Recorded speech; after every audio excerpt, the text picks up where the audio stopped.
My biggest takeaway was that for such an oddly pressurized environment, because it's so quiet you can hear a pin drop over there while Kenny Pickett was throwing his routes, I thought he showed off raw arm talent, raw arm strength, which has been the knock on him, right? Oh, he doesn't have the raw arm of Malik Willis. He's more accurate, but Willis can throw a football through a wall and over, 75 yards, whatever it is.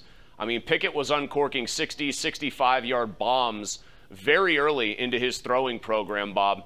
And he, obviously at pro days, for people that don't know the difference, at the combine, every quarterback runs through the exact same progression of routes, the same route tree. They throw the same passes in the same order. Here he was able to design his own, and he had some deep stuff worked in very, very early. So it seemed that he was intent on proving to everybody there, hey, I can really let this thing go downfield and let it go accurately, and he did exactly that. So real quick, before we get to the phone lines, my take on this is that he's moving steadily up the board, and the fact that Matt Rule was there and as intense as he was watching him, I got to believe that Carolina's still looking for that will be the team. Although Atlanta now also represented there today. They just traded Matt Ryan. They need a quarterback too. So, and Indianapolis, who knows what's going on there. But bottom line is there are still quarterbacks that are needed by teams, and it makes you wonder who might be available. Hypothetically, if Malik Willis is at 20, do you think they should go out and get him? The people that love quarterbacks above all else, and I mean that is sensible, will tell you you have to keep. We had Todd McShay on, which is cool, ESPN guy who was, I think, a lot higher on Pickett maybe after today than he came in. He was seemingly impressed with Pickett, but he said you have to keep taking hacks at the quarterback position if you don't have one. Listen, if you're Mike Tomlin and you love the ceiling, it'd be hard to pass up, but I would try to continue to bolster that team this year and then hope you can find a quarterback next year. And by the way, my prediction, Bob, is that Matt Rule and the Panthers take him. I think Matt Rule's on a bit of a hot seat. I think David Tepper's not a very patient man. And if there's one quarterback in this draft class who can step right in and start right away and give you competent to very good performance even, I think it would be Kenny Pickett. No question. There's still a lot of stuff going on in the quarterback department, including Baker Mayfield, and where will he end up? We'll get into that, but right now let's get to the lines. At 412-575-2600, Jay in North Carolina joins us. Hey, Jay. North Carolina doing pretty well in the tournament. Yes, sir. We're making our way towards the Sweet 16, hopefully Final 8 and Final 4. There you go. And certainly it started with that win at Duke, I would imagine, on the day that you ruined Mike Krzyzewski's going away party.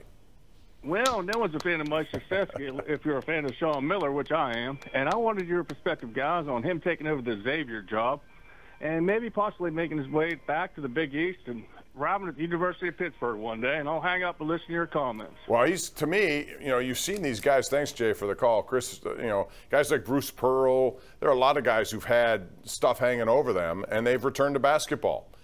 I wouldn't be shocked at all if Sean Miller resurfaces. I've heard the stuff with Xavier, and if you're Pitt, I know that they just doubled down, because of the big hefty buyout on Jeff Capel, but it wouldn't surprise me if they would be interested. Why wouldn't you not be?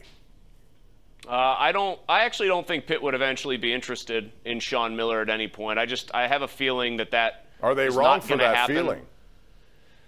I mean, it depends how dirty do you want to play? Is it wrong to just tell the truth here? If you're bringing in Sean Miller, you are sort of expecting that things might be happening that are quote unquote unsavory.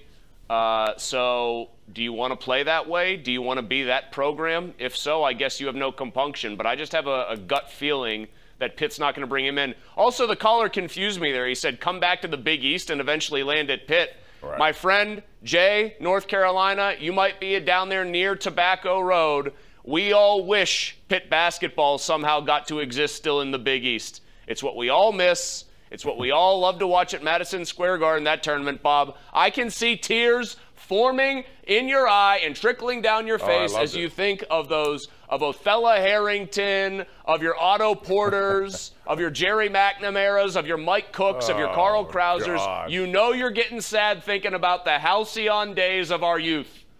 I used to love that tournament. We went up there every year for it, and we did live reports from there. Yeah, Jerry McNamara. I still remember the 6 overtime game between UConn and Syracuse, and what a crazy game that was and how long it lasted. But, yeah, that's never going to happen again. In the meantime, how's your bracket doing? Do you have St. Peter's? Because I certainly don't.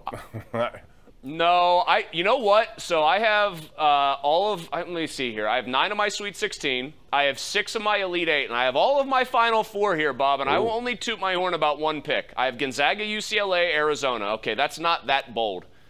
I have the Miami Hurricanes in the Final Four, baby, and look where they are with a very good chance to beat a completely inept offensive team in Iowa State that, God bless them, they won 2 games last year, and now they're in the Sweet 16. Miami should be cruising towards an Elite 8 matchup with Kansas, and mark my words, if they beat Kansas and make the Final Four, none of you are ever going to hear the end of it from me.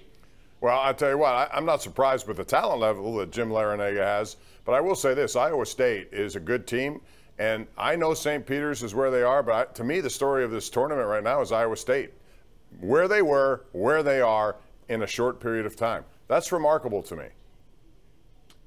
They're a great story just because I love turnarounds. I think St. Peter's is the best story just because I think we all love an underdog. And they have at least a puncher's chance at finally making it to a regional final, which no 15 seed has. You want a low-key story of the tournament? Juwan Howard. He's, college basketball's public enemy #1 briefly, I think undeservedly, because Greg Gard skated for most of his responsibility there. And by the way, college basketball secretly loved that whole thing because everyone talked about it for a while when nobody was. But suddenly Juwan Howard comes back. Michigan gets by their first 2 games. He's photographed, videotaped with Tennessee's one NBA-bound player hugging him and trying to console him. So the Juwan Howard image off and on the court rehab here in the tournament, I think, is maybe a sneaky big story. We'll talk more about that. We're also going to talk about some golf news regarding the Masters. It's up next when we continue. 412-575-2600. This is the Ireland Contracting Nightly Sports Call. We'll be right back.